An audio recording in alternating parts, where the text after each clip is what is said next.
सिद्धाणं तन्मयरियाणं नमो वज्रायणं नमो लोए सब साहुडं मंगलम भगवान वीरो मंगलम गौतमो गणि मंगलम कुंद कुंदार्यो जैन धर्मोस्तु मंगलम सर्वमंगल मांगल्यम सर्वे कल्याणकारिकम प्रधानम सर्वधर्माणां जैनम जयतु शासनम मोक्षमार्गस्य नेतारं भेत्तारं कर्मभूभृतां ज्ञातारं विश्वतत्त्वानां वन्दे तद्गुणलब्धये। तत्वार सूत्र अपने चल रहे हैं और चौथा अधिकार चल रहा है, जिसमें हमने कल ये तो आगे आ गए शायद। हाँ, अपना ये हो गया था ना, 10वां और 11वां सूत्र हो गया था। हम्म। हाँ भवनवासी और व्यंतर देवों के प्रकार ये भी पढ़ लिया था हमने। हाँ, पढ़ लिया और था। उसके बाद हमने पढ़ना था आज ज्योतिषियों के प्रकार, है ना, हम्म। ज्योतिषियों के प्रकार। हाँ। हाँ, शुरू करते हैं। ठीक है। भवनवासी और व्यंतरों के प्रकार स्पष्ट हो जाने के बाद अब ज्योतिषियों के प्रकार बताते हैं। सूत्र है, ज्योतिष कहा सूर्य चंद्रमसो ग्रहण नक्षत्र प्रकीर्णक का प्रकीर्णक तारकाश्च। दोबारा पढ़ता हूं।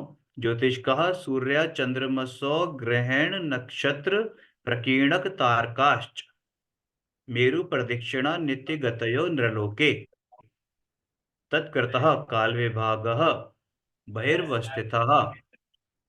ज्योतिष देव 5 प्रकार के होते हैं: सूर्य, चंद्र, ग्रह, नक्षत्र और सर्वत्र फैले हुए तारे। ये ज्योतिषी देव मनुष्य लोक यानी मध्य लोक के 2.5 द्वीप में मेरु पर्वत की प्रदक्षिणा देते हुए निरंतर गति करते रहते हैं, घूमते रहते हैं। काल का विभाग इन ज्योतिषी देवों के गमन के आधार पर ही होता है। 2.5 द्वीप के बाहर ये ज्योतिषी देव स्थिर रहते हैं। इनके आवास के संदर्भ में आचार्य पूज्यपाद सर्वार्थ सिद्धि नामक टीका ग्रंथ में एक गाथा उद्धृत करते हैं, जो इस प्रकार है। णौदुत्तर सत्तसया दस सीधी चदुगम त्युज त्युच उक्कम तारा विस सिरिखा बहु भगव गुरु अंग अंगीरार रसणी। इस पृथ्वी तल से 790 योजन ऊपर तारा है। इसका अर्थ है, इस पृथ्वी तल से 790 योजन ऊपर तारा है। ताराओं के 10 योजन ऊपर सूर्य है और सूर्य के 80 योजन ऊपर चंद्रमा है। मतलब समझ में आया कि तारे सबसे पास हैं, उसके बाद फिर सूर्य और फिर चंद्रमा। मतलब चंद्रमा जिसको हम समझते हैं कि चंद्रमा पृथ्वी, जिसे हम पृथ्वी समझ रहे हैं, उसके चक्कर लगा रहा है, ऐसा नहीं है। तो चंद्रमा तो सूर्य से भी और दूर है। चंद्रमा के 4 योजन ऊपर नक्षत्र और नक्षत्रों के 4 योजन ऊपर बुध है। बुध से 3 योजन ऊपर शुक्र है। शुक्र से 3 योजन ऊपर बृहस्पति है और बृहस्पति से 3 योजन ऊपर मंगल है और मंगल से 3 योजन ऊपर शनि है। उक्त कथन आचार्य पूज्य पाद कृत सर्वार्थ सिद्धि नामक टीका में टीका के आधार से प्रस्तुत किया गया है। आचार्य अकलंक देव कृत तत्व राजवार्तिक में इससे कुछ हटकर बात है, जो कि इस प्रकार है। क्या कहते हैं कि इस भूमि तल से 790 योजन ऊपर ज्योतिर्मंडल में सबसे नीचे, वहां पे 790 योजन था, यहां भी वही है कि 790 योजन ऊपर ज्योतिर्मंडल में सबसे नीचे तारेगण है।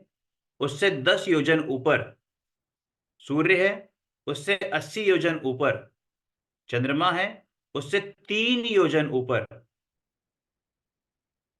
बुध है, वहां 4 योजन था। 3 योजन ऊपर नक्षत्र है ना, वहां पर 4 योजन ऊपर था चंद्रमा के, यहाँ पर 3 योजन बताया है। और उससे 3 योजन ऊपर बुध है, उससे 3 योजन ऊपर शुक्र है, उससे 3 योजन ऊपर बृहस्पति है, और उससे 4 योजन ऊपर मंगल, और 4 योजन ऊपर शनिश्चर है, मतलब शनि है। इसी प्रकार का अंतर दोनों में उद्धृत गाथाओं में भी है। एक बात यहाँ विशेष ध्यान देने योग्य है कि जहां भी इस प्रकार का अंतर हमें दिखाई दिया, वहां हमने सर्वार्थ सिद्धि के कथन को मुख्यता प्रदान कर उसका उल्लेख प्रमुख रूप से किया है। इस तरह 110 योजन की मोटाई में सब ज्योतिष देव रहते हैं, तथा त्रियक रूप से घनोदधि वात वाले तक फैले हुए हैं। त्रियक का मतलब होता है फ्लैट, मतलब ऐसे, है ना, बिल्कुल हॉरिजॉन्टल, है ना। तो उसमें वात, घनोदधि वात वाले तक फैले हुए हैं। इनमें चंद्रमा इंद्र है और सूर्य प्रतींद्र है। ये ज्योतिष देव मनुष्य लोक में अर्थात ढाई द्वीप में मेरु पर्वतों से 1121 योजन दूर रहकर उनके चारों ओर प्रदक्षिणा रूप निरंतर घूमते रहते हैं।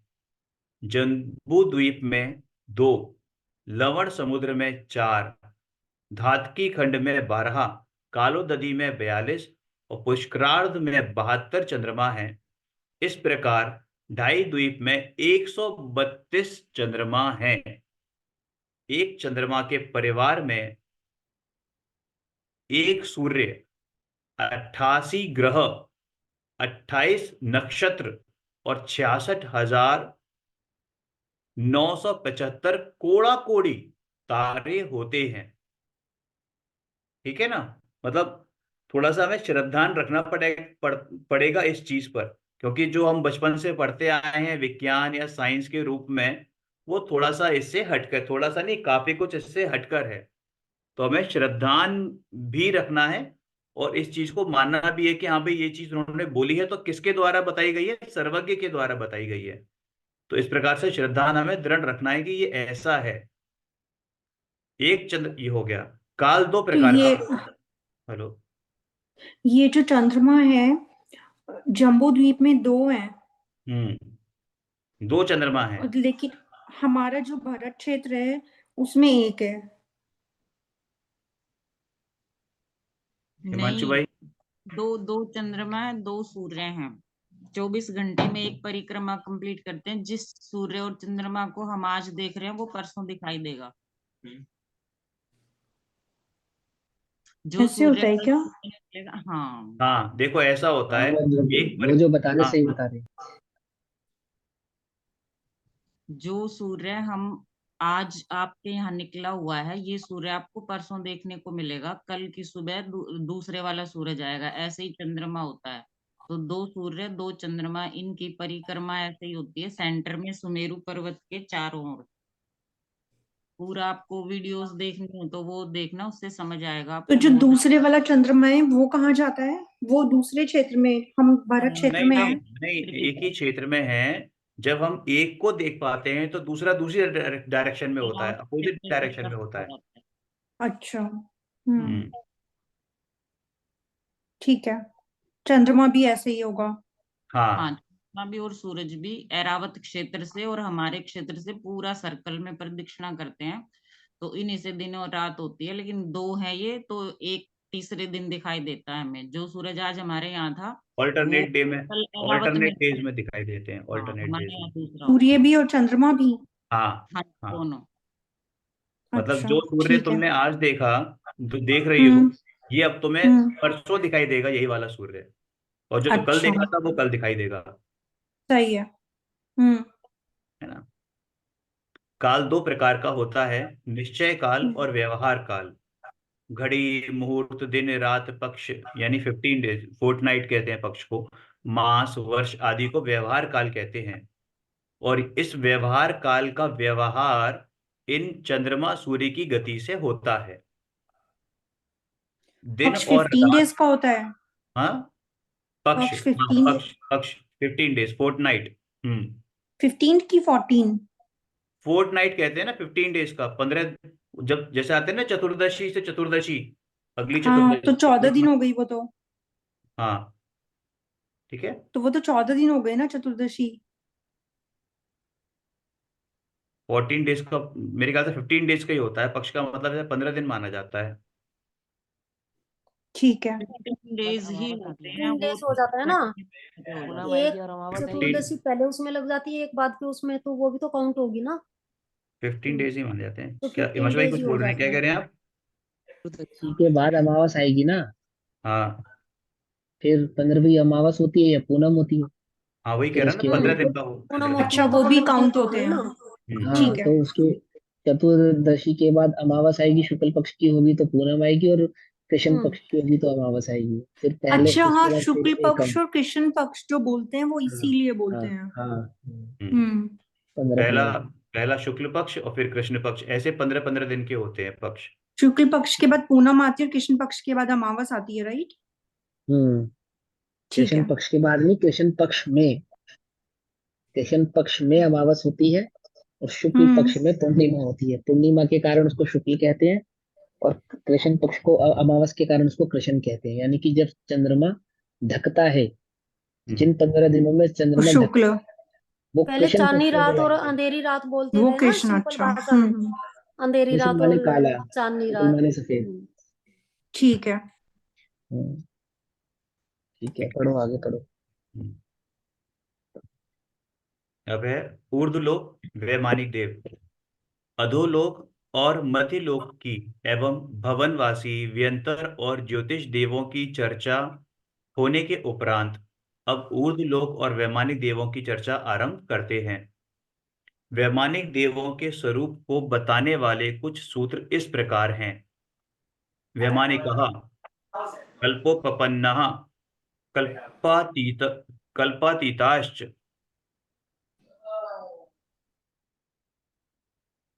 उपर्युपरि सौधर्मीशान सानत कुमार महेंद्र ब्रह्म ब्रह्मोत्तर लांतव कापिष्ट शुक्र महाशुक्र शतार सहस्त्र सहस्त्र सारेश्वनाथ प्राणत योरारणाच्युत योर्नवसु ग्रैविकेशु विजय वैजयंत जयंत विजय वैजयंत जयंता पराजितेषु सर्वार्थ सिद्धौचा। यद्यपि रहने के स्थान को तो घर ही कहते हैं, तथापि लोक में भगवान के रहने के स्थान को मंदिर, राजा के रहने के स्थान को महल, सेठ के रहने के स्थान को कोठी, साहब के रहने के स्थान को बंगला और गरीबों के रहने के स्थान को झोपड़ी कहा जाता है।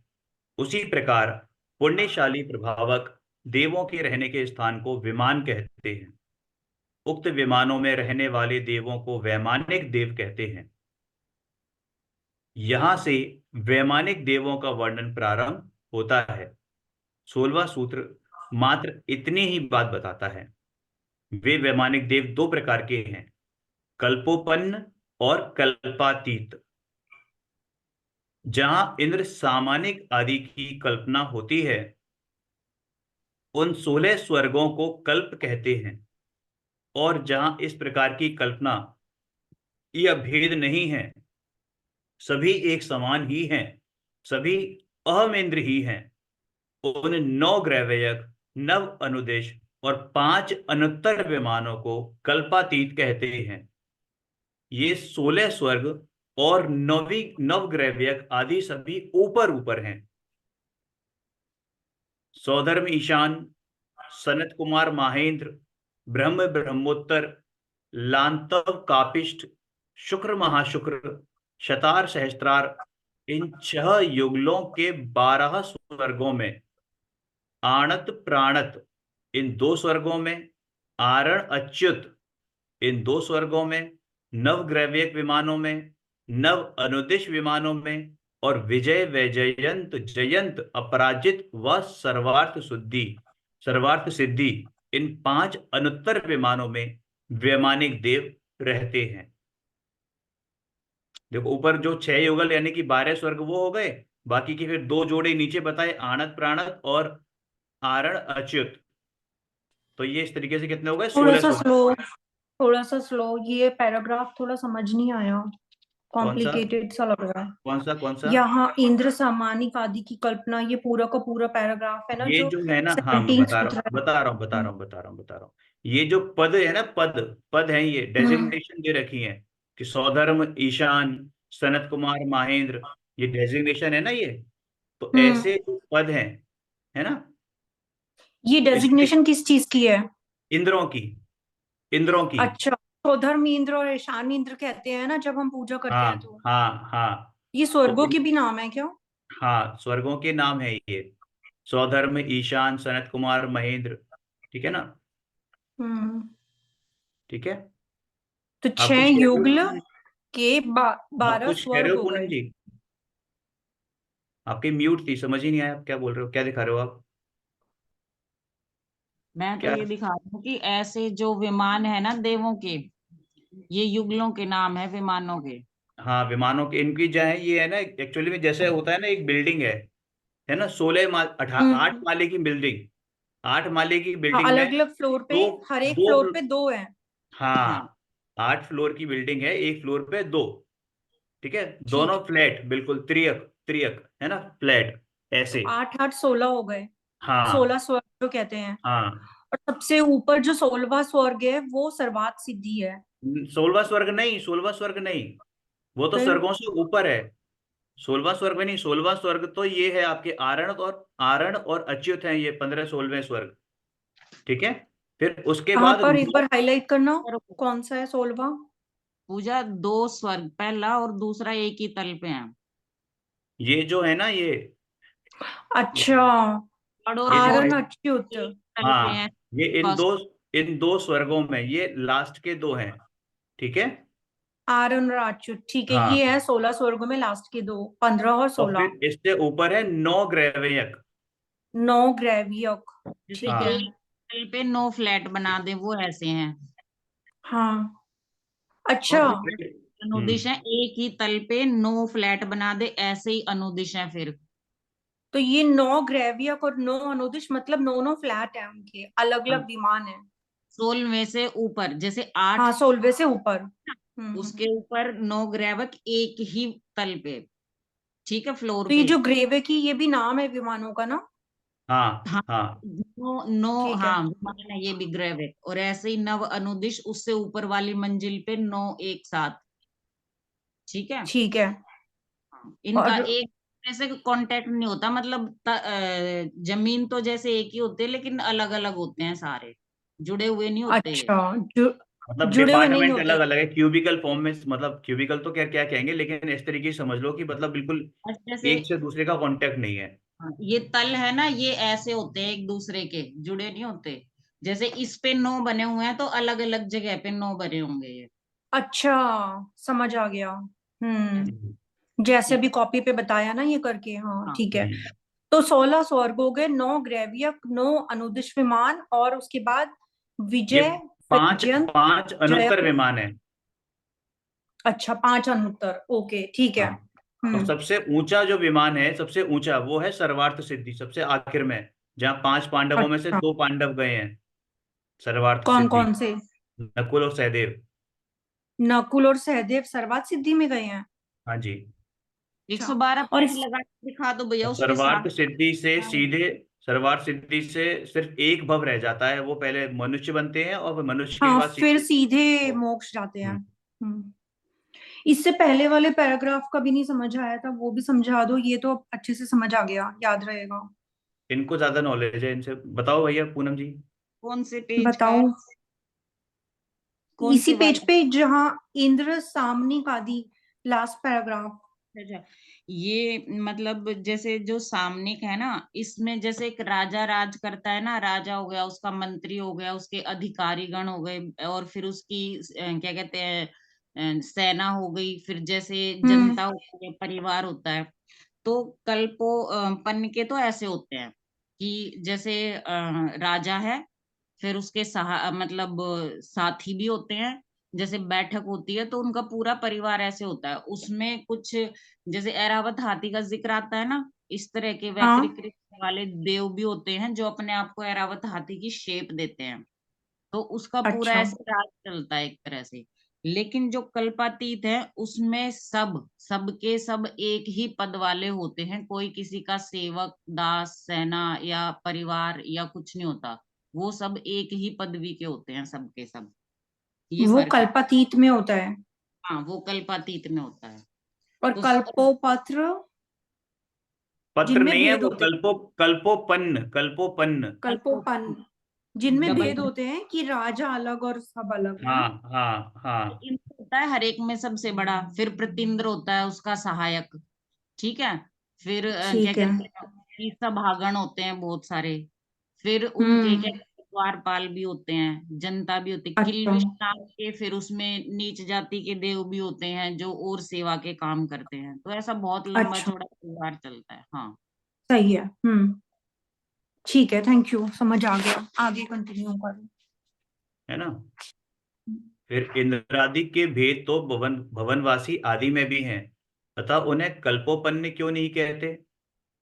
यद्यपि हम्म। यह सत्य है कि भवनवासी आदि में इंद्रादिक भेद होते हैं, तथापि रूढ़ी से 16 स्वर्ग वाले वैमानिक देवों को ही कल्पवासी कहते हैं। पढ़ा था ना पीछे समभिरुण ने, तो वो रूढ़ी से चला आ रहा है ना। रूढ़ी से मतलब सदियों से, पुराने टाइम से। हाँ हाँ, मतलब वो लोक में यही, लोक में अब यही हो गया है। ठीक है ना। ठीक है। हम्म।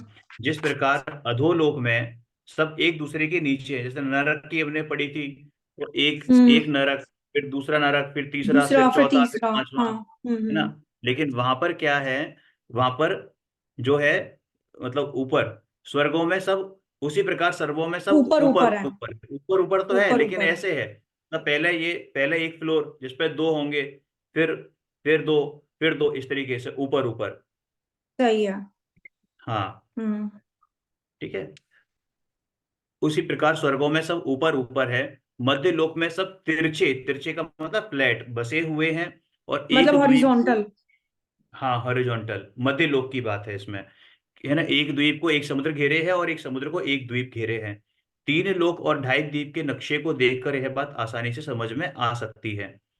जिस प्रकार नरकों में बिल तीन प्रकार के होते हैं, इंद्रक, श्रेणीबद्ध और प्रकीर्णक, उसी प्रकार स्वर्गों में विमान भी तीन प्रकार के हैं, इंद्रक, श्रेणीबद्ध और प्रकीर्णक, है ना। जो विमान इंद्रक बिल की तरह अन्य विमानों के बीच में रहता है, जो विमान इंद्रक बिल की तरह अन्य विमानों के बीच में रहता है, उसे इंद्रक विमान कहते हैं। और उसकी चारों दिशाओं में कतारबद्ध जो विमान होते हैं, कतार मतलब सीरियल से, उन्हें श्रेणीबद्ध कहते हैं। विदिशाओं यानी कि जो ऐसी डायरेक्शंस होती हैं, विदिशा में जहां जहां बिखरे फूल की तरह जो विमान होते हैं। मतलब पूरी लाइन से बहुत सारे होते हैं क्या, हाँ श्रेणीबद्ध। अच्छा। हाँ, उन्हें पुष्प मैं बताती प्रकीर्णक हूँ, विमान। पिक्चर बना के बताती हूँ अभी कैसे होते हैं, 1 मिनट। पूनम जी, आपने कहाँ से पढ़ा ये सारा डिटेल? इन्होंने बहुत रिसर्च किया, इनका ये फेवरेट टॉपिक है, ये बहुत पढ़ती हैं इसको। दिख रहा है इसमें मैंने अच्छा, क्या मैं बनाया फर्स्ट हुआ टाइम है? पढ़। ये दिख रहा है क्या? सर्कल दिख हाँ रहे हैं हाँ, सारे। दिख रहे हैं, हाँ दिख रहे हैं। जैसे हम सेंटर क्रॉस वाला। लगाते हैं, प्लस और क्रॉस के उसमें आपको सर्कल दिख रहे होंगे। मोहित, पेज चेंज कर दिया तुमने? नहीं, मैं जो दिखा रही हूँ उसको खोलो, आप पेज को नहीं खोलो, मैं जो दिखा रही हूँ ना उसको देखो स्वाइप इसमें करके। इंद्रक सेंटर वाला है और श्रेणीबद्ध हाँ, साइड वाले हैं। ये श्रेणीबद्ध हो गए, प्लस के निशान में भी और वी दिशा में भी। अब जो अच्छा। प्रकीर्णक बोले हैं ना, प्रकीर्णक, आप जैसे सरसों का मुट्ठी का दाना भर के ऐसे फेंक दो, तो उसको हम्म। प्रकीर्णक बोलते हैं कहीं कहीं पे। अच्छा, तो ये वो इस तीन। डायग्राम से बिल्कुल अलग होगा, वो कहीं भी रैंडमली हो सकते हैं ना। हाँ, और ये इसमें तीन। सेंटर वाला इंद्रक और बाकी के सारे श्रेणीबद्ध। ठीक, हाँ बिल्कुल सही ठीक समझा है, आप। आपने समझाए अच्छे से डायग्राम से। पढ़ो भैया आगे।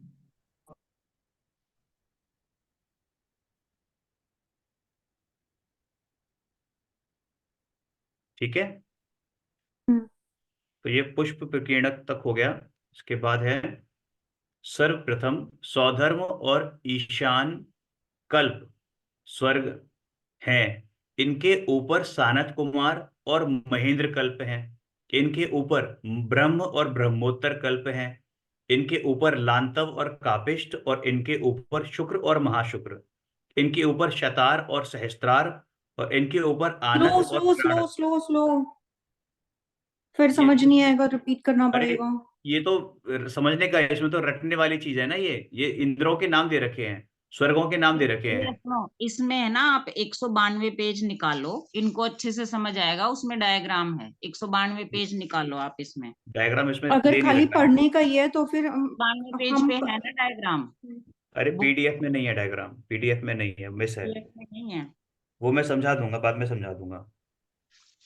ठीक है। ठीक। ठीक है। ध्यान रहे, कल्प 16 हैं और इंद्र 12। इनकी व्यवस्था इस प्रकार है। देखो जो ऊपर पढ़ा था, पलटता हूँ पेज, यहाँ पर देखो। ये सबसे ऊपर वाली लाइन है ना 189 नंबर पर, ये 16 हाँ स्वर्ग हाँ और 9 यज्ञ। इसमें हाँ। देखो 12 के जोड़े थे ना, 12 के जोड़े, वो इंद्र है, सौधर्म ईशान सनत 12 कुमार। के कहाँ थे? ये ना 16 सौधर्म स्वर्ग हैं, दो ईशान। दो के हाँ, बात मतलब 6 जोड़े थे ना, 8 हो 12 गए। टोटल मिला के। ये 8 हो गए ना। अरे 6 जोड़े का मतलब 12 हो गए ना, 6 दूनी 12, 6 पेयर्स, अच्छा, मैं 6 16 युगल। से काउंट कर रही थी 8। हाँ 6 पेयर्स थे ना, 6 पेयर्स यहाँ लिखा हुआ है, देखो 6 युगल। ठीक है, युगल तो 12 हो गए। हाँ। हाँ, है ना। और इसके बाद फिर ये दो स्वर्ग दो दो दो के जोड़े, एक मतलब 2 जोड़े स्वर्ग के एक्स्ट्रा हैं। वही बता रहे हैं पीछे कि इसमें 12 तो इंद्रों के नाम है, 12 और लेकिन 16 स्वर्ग। में तो 4 का डिफरेंस है। हाँ, तो वही बता रहे हैं कि ध्यान रहे कि 16 तो स्वर्ग हैं, लेकिन इंद्र कितने हम्म। हैं? 12 हैं। इनकी व्यवस्था कैसी है कि जो सौधर्म ईशान सानत कुमार और महेंद्र है, इनके 4 कल्पों के 4 इंद्र हैं। ठीक है, 4 स्वर्गों के 4 इंद्र हैं। ब्रह्मलोक अच्छा। और ब्रह्मोत्तर, इन 2 स्वर्गों का एक ब्रह्म नामक इंद्र है। दोनों को हम्म। एक ही इंद्र कंट्रोल करता है। कौन? ब्रह्म नाम का। ठीक है। अच्छा। हम्म। हाँ, लांतव और कपिष्ट, इनको भी एक ही लांतव नाम का इंद्र जो है कंट्रोल करता है। हम्म। शुक्र और महाशुक्र में एक शुक्र नाम का इंद्र है। समझ में आ गया? हाँ। ऐसे ही शतार और सहस्त्रार, इन 2 कल्पों में यानी स्वर्गों में शतार नाम का एक इंद्र है, एक शतार नाम का इंद्र है। तो इस तरीके हम्म। से वो 4 यहाँ एडजस्ट हो गए। फिर सही। आणत प्राणत आरणत आरण और अच्युत, इन 4 कल्पों के 4 इंद्र हैं, मतलब आणत इंद्र, प्राणत इंद्र, आरण इंद्र और अच्युत इंद्र, है हम्म। ना। हाँ इस प्रकार समझ में आ गया ना। इस हाँ प्रकार हाँ, सब। कल्पवासियों के 12 इंद्र होते हैं। हम्म। सुमेरु पर्वत 1000 योजन पृथ्वी के भीतर गहरा है, और पृथ्वी के ऊपर 99,000 योजन ऊंचा है। हम्म। कुल मिला के 1 लाख योजन की ऊंचाई है उसकी, जिसमें से 1000 योजन तो नीचे है, फाउंडेशन। सही है। 1000 योजन इतनी फाउंडेशन में मोटाई है। हमारी पृथ्वी की है जिसपे हम रहते हैं, इसी कारण 1000 योजन मोटा है। क्या? 1000 योजन जो सुमेरु पर्वत अंदर है ना, इतनी हम्म। मोटाई पहले तल की है रत्न प्रभा की।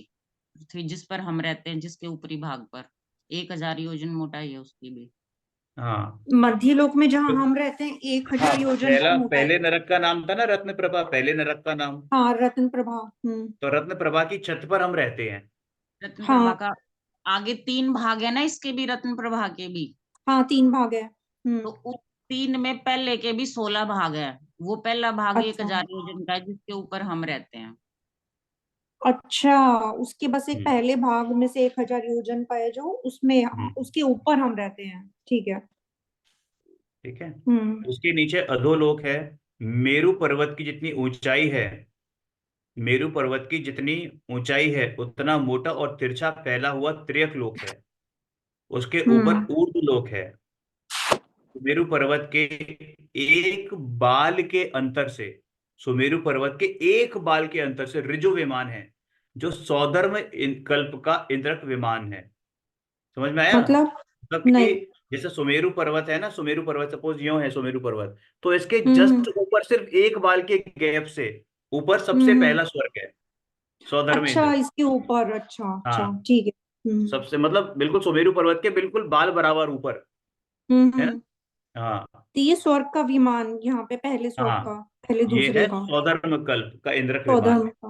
हम्म यहाँ भी बात ध्यान रखने योग्य है कि जो स्वर्गों के नाम हैं वही इंद्रों के नाम भी हैं।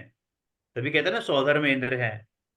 जहाँ दो हम्म। कल्पों में एक इंद्र है, उनमें वहां जो प्रथम स्वर्ग का नाम है वही इंद्र का नाम है। हम्म कल्पातीत नवग्रव्य के विमान एक के ऊपर एक नौ है।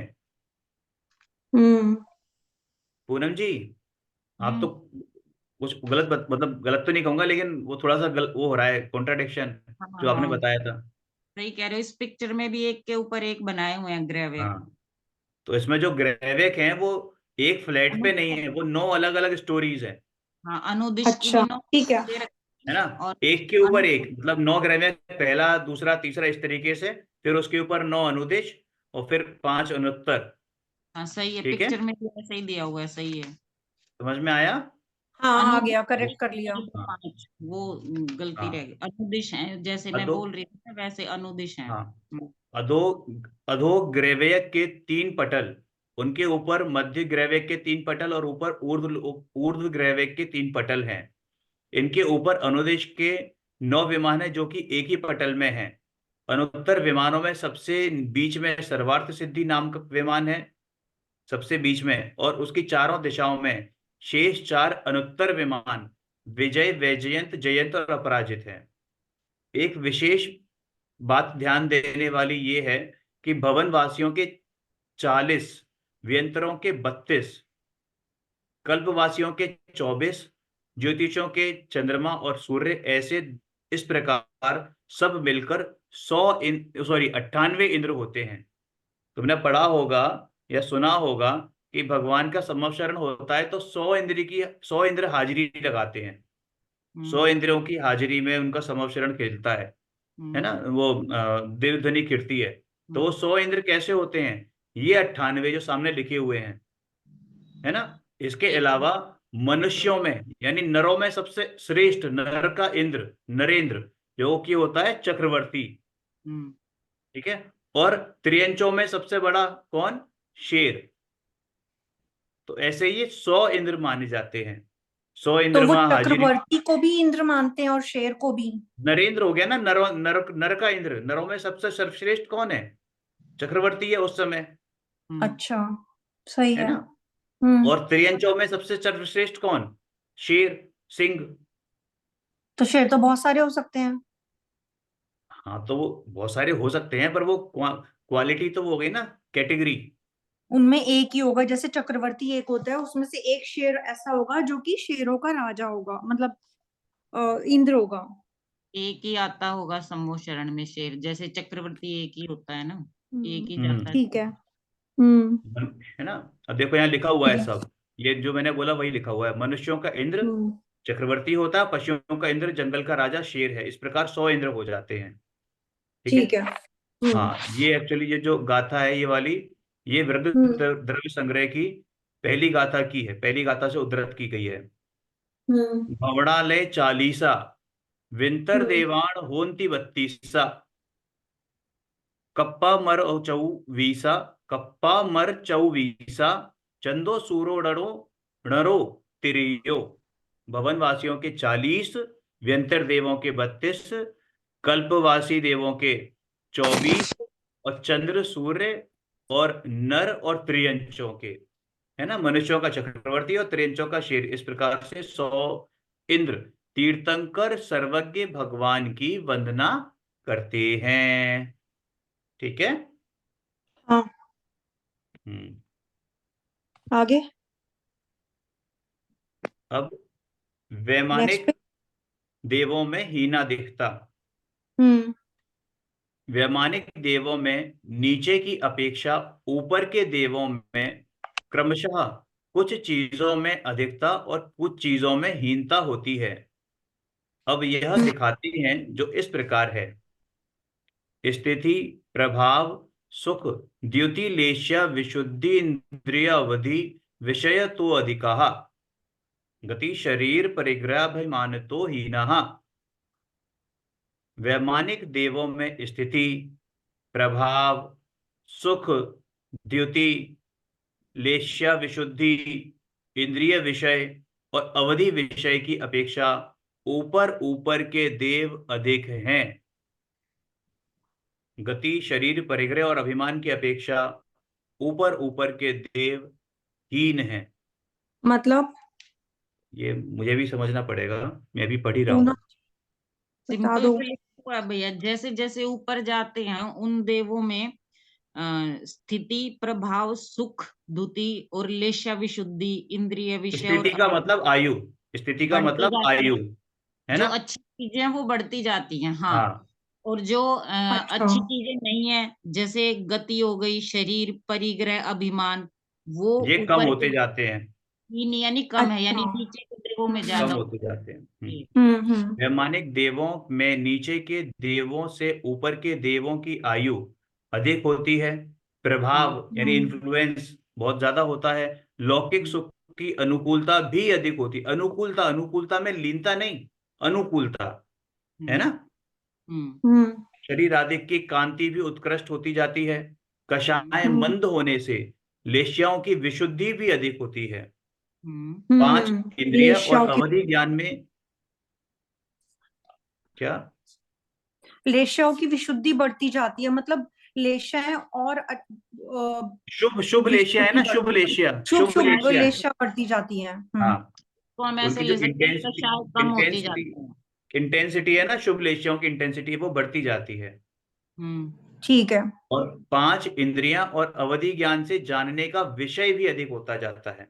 मतलब और ज्यादा मर्यादा बढ़ती जाती है इंद्रिय ज्ञान की और अवधि ज्ञान की। अवधि ज्ञान की। हाँ, मर्यादा बढ़ती जाती है। फिर हम्म आवागमन, ये कम होता जाता है। शरीर की ऊंचाई कम होती जाती है। भोग सामग्री, रूप परिग्रह, भोग सामग्री, रूप परिग्रह, परिग्रह, परिग्रह कम होता है। ठीक है, अभिमान भी कम होता जाता है। इसमें आवागमन समझ नहीं आया बस। आवागमन मतलब गति, घूमना। स्पीड चलने की। घूमना नहीं। मतलब जैसे देखो, ऐसा होता है ना, हमने पढ़ा था, जो वो होते हैं भवनवासी देव होते हैं, वो क्या है कि हम्म पूरा वो चक्कर लगा जाएंगे ऊपर से नीचे और इधर उधर घूमते रहेंगे, हम्म है ना? नरकों में भी चक्कर लगा जाते हैं, सब जगह। हम्म स्वर्गों हम्म में भी चले जाते हैं, मध्य लोक में भी आते जाते हैं, बल्कि रहते ही वो मध्य लोक में ही है ना? हम्म लेकिन जो ऊपर ऊपर वाले देव होते हैं, वो कम से हम्म। कम अपने घरों से निकलते हैं। यूं समझो आप, आवागमन अच्छा। कम होता है। जैसे रईस लोग होते हैं ना, वो अपने काम से काम रखते हैं, अपने हम्म। घर से ऑफिस, ऑफिस से घर, वैसे ही उनका होता है। वो फालतू में टाइम पास और करने के लिए इधर उधर तफरी नहीं करते। शरीर की ऊंचाई भी उनकी कम होती जाती है ना? हाँ, हाँ, ठीक है। है ना? यद्यपि ऊपर के देवों में नीचे के देवों की अपेक्षा आवागमन की शक्ति अधिक होती है। आवागमन करते नहीं है, शक्ति अधिक होती है। इतनी शक्ति होती है कि वो हम्म। पूरे 14 योजन, 14 राजू के चक्कर लगा लें, इतनी लेकिन शक्ति उनके होती है। मन में ऐसा विकल्प ही नहीं आता कि हम विकल्प कहीं ही जाएं। नहीं आता। हाँ, विकल्प नहीं आता। भोग सामग्री भोगने का, कहीं जाने का विकल्प हाँ, ही नहीं आता उनको, विशुद्धि हाँ, बढ़ने के इसलिए कारण। परिग्रह कम होता है, इसलिए ठीक है। परिग्रह कम होता है। हम्म। ठीक है, आवागमन की शक्ति अधिक होती है, तथापि विषय अभिलाषा कम होने से उनका आवागमन कम होता है। ठीक है ना? शरीर की ऊंचाई हाँ। भी कम होती जाती है। देखो क्या लिखा है, सौधर्म ईशान। अब ये अरत्नी का मतलब हाथ, 7 हाथ ऊंचा होते हैं सौधर्म ईशान का शरीर, 7 हाथ। हम्म सानत कुमार महेंद्र में 6 हाथ। ब्रह्म, ब्रह्मोत्तर, लांतव और कापिष्ट में 5 हाथ ऊंचे हैं। ठीक है। हम्म शुक्र, महाशुक्र, शतार, सहस्त्रार में 4 रत्नी यानी 4 हाथ ऊंचे हैं। आणत, प्राणत में 3.5 हाथ, और आरण और अच्युत में 3 रत्नी ऊंचा। ठीक है। हम्म। अधोग्रैविक ये तो यानी कि जो डबल का नीचे के डिफरेंस आ ग्रैविक गया नीचे से ऊपर वाले में। है जी। ये तो नीचे से ऊपर वाले में डबल का डिफरेंस आ गया। वहाँ छह हाँ हाथ, छह हाँ हाथ था, डबल से भी हाँ हाँ ज्यादा। हाँ हाँ। अधोग्रैविक, अधो का मतलब नीचे वाले जो ग्रैविक है ना, नीचे वाले जो 3 ग्रैविक है, 9 ग्रैविक होते हैं ना, तो 3 सबसे नीचे वाले उनको अधो, और उससे बीच वाले 3 जो है वो मध्य, और ऊपर वाले अच्छा, ऊर्ध्व, ठीक है। ऊपर, है ना। हम्म तो अधोग्रैविक हम्म में 2.5 यानी 2.5 हाथ, मध्य ग्रैविक में 2 हाथ, और ऊपरी ग्रैविक में तथा 9 अनुदिश में 1.5 हाथ ऊंचाई होती है। और हम्म 5 अनुत्तर में, पांचों अनुत्तर जो होते हैं सर्वार्थ सिद्धि एक्सेट्रा, हम्म वहां पर 1 अरत्नी ऊंचा शरीर है। हम्म तथा नीचे से ऊपर के देवों की भोग सामग्री, नीचे से ऊपर की देवों की भोग सामग्री भी कम ही होती है, क्योंकि विषय अभिलाषा भी ऊपर ऊपर कम होती जाती है। विमान आदि परिग्रह भी ऊपर ऊपर कम है। कम है। हाँ, नीचे की अपेक्षा ऊपर के देवों में कषाय की मंदता होने से अभिमान भी क्या है, कम है। अभिमान भी क्यों? कम है क्योंकि उनमें हाँ, कषाय तो है ही नहीं। मान कषाय कम अभिमान होती कैसे है, होगा? क्योंकि जिनकी कषाय मंद होती है वे ही जीव ऊपर ऊपर के कल्पों में जन्म लेते हैं। लेते हैं। समझ में आ गई ना बात, हाँ, समझ में आ गई। है ना। अब आज यहीं तक करते हैं, बाकी कल करेंगे। ओम नमः हम्म सिद्धेभ्य। निज निधि निज में कथाई, यह अनंत उपकार है।